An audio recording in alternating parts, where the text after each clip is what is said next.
Hello and welcome to Get-Go TV. Today I'm going to restore this antique knife.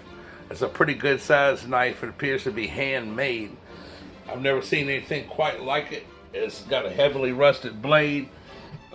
The handle is handmade and hand riveted. It's got a slot in it where the blade goes in, but it doesn't come all the way through to the base of the handle. And so I'd like to talk about today about what not to do and what to do when you get something like this, because sometimes you have to look at the piece that you're going to restore, and that'll tell you whether or not you need to completely clean it and polish it all up, whether it's going to look better like that, or in the case of this knife, it's got a nice patina on the handle. The finish, it took years for this finish to get like that, where you can see it's a little darker up here from use and maybe from oils off of people's hands or whoever had it. And it gets lighter as it goes to the back, and it's got a nice hand rubbed look.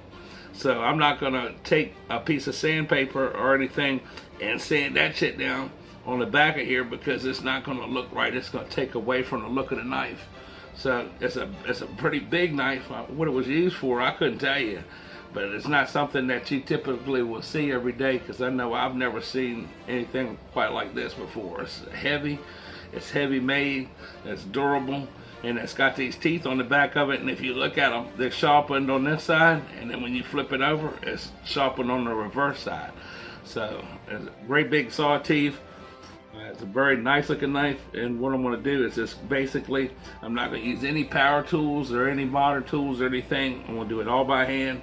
I'm going to go ahead and take all this heavy rust off of the blade and get it until it's down to a nice sort of an antique finish. I'm not going to polish it up to where it looks like chrome or anything. And at the same time, I'm going to lightly take some of this